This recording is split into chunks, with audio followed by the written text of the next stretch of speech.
Hi, it's Joseph, and welcome back to the San Miguel de Allende Secrets YouTube channel. Today we're going to talk about Carol the Bells and what you need to know about when bells start ringing.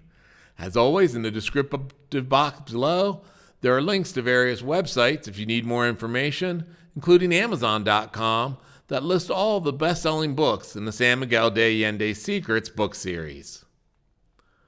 The bells, screeched Quasimodo and many a San Miguel de Allende visitor, not accustomed to their nocturnal clanging. Even in daylight hours, their chimes can be deafening, eliminating any attempt at conversation.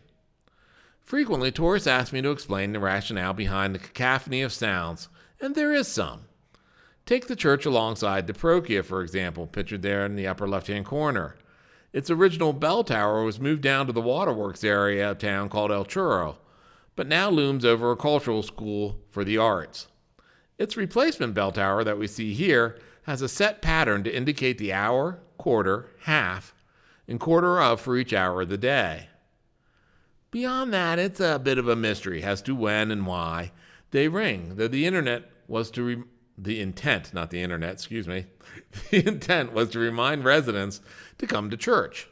In fact, a partial reason for the failure of Mexico to ever completely separate church and state, and how countries that did, like Russia, the bells were removed from their towers.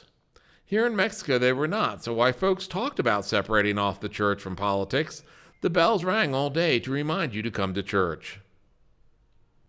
In the parochia, the oldest of 8 bells is named the Light, or La Luz, named in honor of Mary of the Light, or Maria de la Luz, whose image is in every church in town and has a neighborhood behind the mall named for her.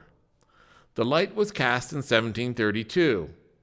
Noble families donated valuable gold jewelry that was then melted together with the bell's bronze in order to heighten and clarify the bell sounds. The ringing of the light blends with the notes of the bells bearing the names of St. Michael, the largest at 6 feet, and St. Peter. The names of the other bells have been forgotten. On my first night in San Miguel de Allende, I stayed high up in a hotel looking over the Hermitage Chapel on the road Real de Quetro. My room was at bell level, and come sunrise, an obviously drunk and friendly man tore off his shirt to better chest bump the bell into ringing. It was a startling and, against the pink sunrise, pretty introduction to my first full day in San Miguel de Allende. I'm assuming he was welcoming a new child into the world. Other times, bells may ring to escort someone that's deceased. For example, the bells may ring all day on my street, and I'll later learn that one of my neighbors has died and she never married. So the bells are ringing to announce the arrival of another virgin into heaven.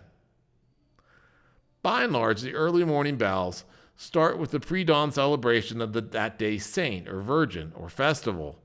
Personally, I've always thought Carol the Bells was the prettiest Christmas carol, so I'm still enjoying the bell music to start the day.